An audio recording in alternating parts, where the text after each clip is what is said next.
Assalamualaikum warahmatullahi wabarakatuh. Pada video kali ini khusus kita akan membahas tentang kebahasaan bahasa Indonesia, dan di sini akan saya paparkan secara singkat mengenai hal-hal yang berkaitan dengan satu pokok bahasan pengkajian dalam bahasa Indonesia. Nah, bahasa Indonesia merupakan bahasa pengantar yang resmi yang digunakan oleh negara Republik Indonesia dalam berbagai situasi, baik dalam kenegaraan maupun keseharian. Dalam keseharian mungkin beberapa daerah juga ada yang menggunakan bahasa daerah masing-masing, tapi bahasa Indonesia merupakan bahasa pemersatu. Dari Sabang sampai Merauke semua wajib menggunakan bahasa Indonesia karena dia merupakan bahasa persatuan dan kesatuan Indonesia.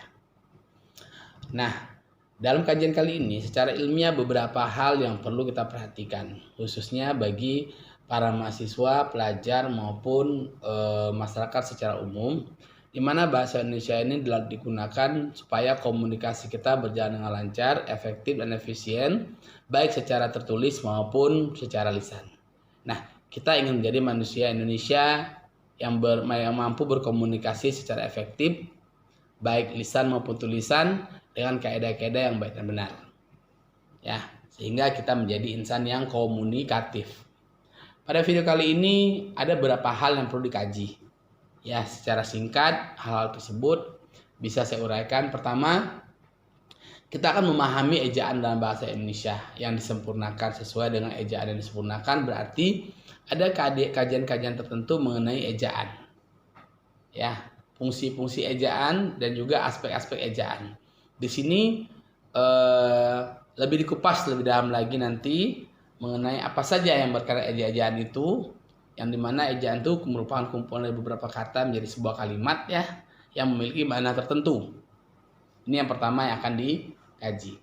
Yang kedua, kita akan melihat ciri-ciri bahasa ragam ilmiah, karena bahasa Indonesia khususnya di perguruan tinggi, di beberapa lembaga-lembaga pendidikan, ini menjadi hal yang sangat pokok dalam membahas tentang ragam ilmiah dalam menggunakan bahasa Indonesia.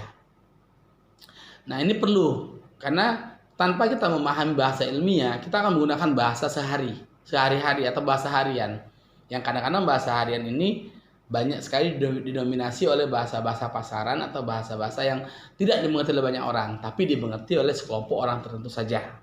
Ini kita akan lihat seperti apa ragam bahasa secara ilmiah itu yang digunakan.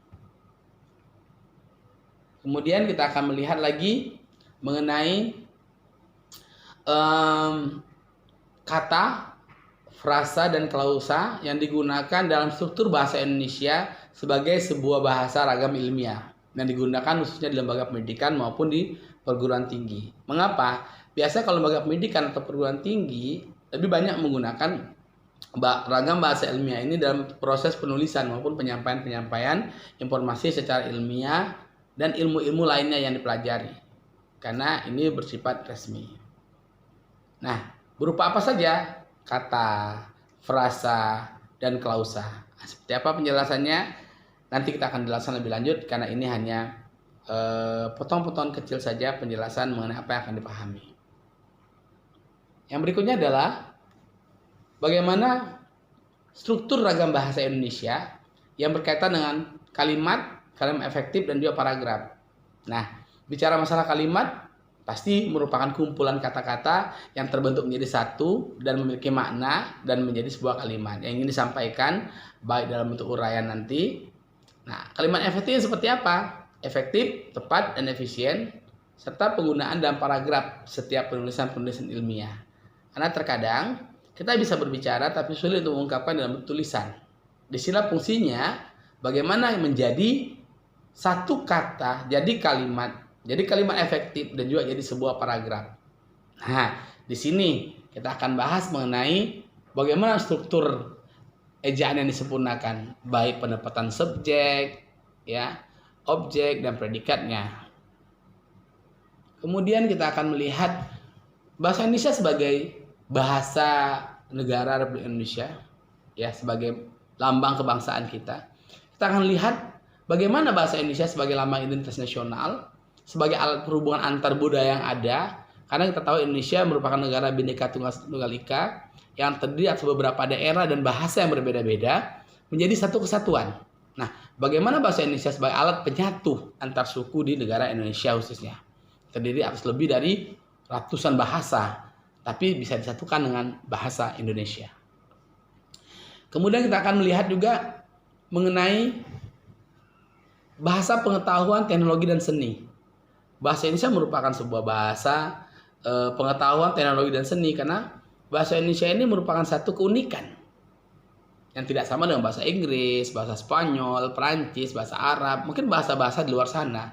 Nah, bagaimana bahasa Indonesia menjadi sebuah bahasa pengetahuan, teknologi, dan juga seni? Ini akan kita bahas berikutnya. Yang berikutnya kita akan lihat bagaimana manfaat dari sebuah proses penyampaian kalimat dalam bentuk forum, yaitu diskusi. Di sini diskusi merupakan salah satu cara untuk menyampaikan ide gagasan kita dalam sebuah forum tertentu.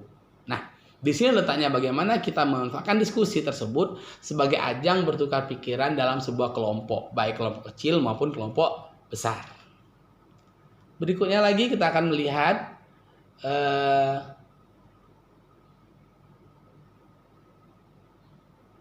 pengetahuan dari sejarah bahasa Indonesia itu sendiri.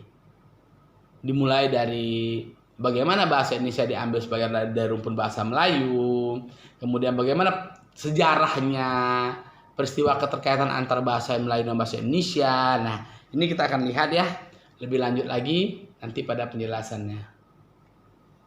Oke.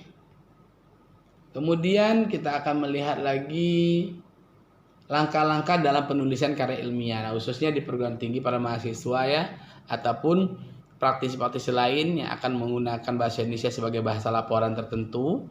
Di sini ada beberapa langkah-langkah dalam penulisan ilmiah, ya, dari mulai langkah-langkah pembuatan identifikasi persoalan, kemudian kerangka teori, terus sampai ke pembahasan dan juga hasil akhir atau kesimpulan. Ini kita akan bicarakan lebih lanjut dalam pokok bahasan berikutnya. Pokok selanjutnya adalah berbicara masalah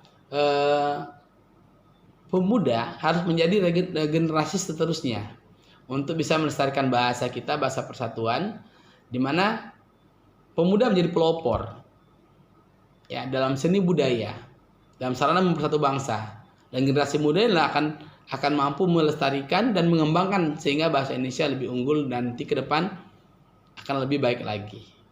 Karena bagaimanapun yang namanya bahasa akan selalu berkembang berdasarkan kondisi zaman itu dan mungkin zaman yang akan datang. Karena bahasa Indonesia memang harus selalu di up to date. Baik dari segi pengistilahan, kemudian singkatan, atau mungkin ada eja-ejaan lain yang memang mau tidak mau harus diikuti sesuai dengan kebutuhan zaman atau pada saat tertentu. Nah, di sini kita akan membahas juga mengenai bahasa Indonesia sebagai bahasa nasional tadi saya katakan. Dan dia kedudukannya sebagai bahasa Indonesia berdasarkan peraturan yang ada. Karena bahasa negara kita, bahasa Indonesia, otomatis kan menjadi bahasa yang sudah dibakukan, yang sudah memang disahkan sebagai sebuah aturan dalam berbahasa. Ini kedudukannya seperti apa di tatanan kehidupan baik berbangsa bernegara maupun dalam tatanan kehidupan sehari di masyarakat. Nah, di sini letaknya kita akan membahas mengenai bagaimana bahasa Indonesia kedudukannya sebagai bahasa nasional maupun bahasa negara. Nah, pada pertemuan terakhir nanti kita akan lihat fungsi bahasa Indonesia baik sesudah maupun sebelum kemerdekaan. Ya, khusus pada para mahasiswa nanti kita akan mengupas jelas bagaimana bahasa Indonesia sebelum kemerdekaan dan bahasa Indonesia sudah kemerdekaan, karena memang ini sebetulnya sebagai sebuah sejarah ya. Seperti yang katakan sebelumnya ya, bagaimana dengan 28 Oktober Papua Muda ya, bahasa persatuan bahasa Indonesia. Nah, sejarah seperti apa? Maka kita akan simak lebih lanjut lagi pada beberapa forum diskusi yang akan datang. Maka BKD Channel akan selalu menyajikan bagaimana cara berbahasa Indonesia dengan baik dan benar dalam beberapa video yang akan datang. Kita akan coba diskusikan, share, karena ini merupakan sebuah pengetahuan. Mudah-mudahan pengetahuan ini bermanfaat, dan yang jelas adalah selalulah kita menggunakan bahasa yang menjadi kebanggaan kita. Bahasa Indonesia merupakan bahasa induk kita. Dimanapun kita berada, ada rasa persatuan dan kesatuan tatkala kita bertemu dengan orang-orang yang ada di luar negeri sana. Pada saat mereka menggunakan bahasa Indonesia, kita merasa, oh mereka bagian daripada kita. Sekalipun kita mampu berbahasa asing, tapi ingat, bahasa Indonesia selalu ada di hati kita. Karena bagaimanapun, kita lahir dari bumi Indonesia, wajib bisa berbahasa Indonesia yang baik dan benar. Saya yakin dan percaya, pada video kali ini, kita akan tunggu kajian-kajian yang pastinya bisa membantu kita untuk berbahasa lebih baik lagi. Demikian, jangan tunggu lama-lama. Siapkan yang belum subscribe. Kalau ini bermanfaat, silakan di-share dengan kawan-kawan yang lainnya. Demikian, terima kasih.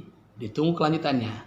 Tapi, komen, like, silakan pada kolom komentar. Terima kasih atas perhatiannya. Lebih dan kurang saya mohon maaf. Assalamualaikum warahmatullahi wabarakatuh.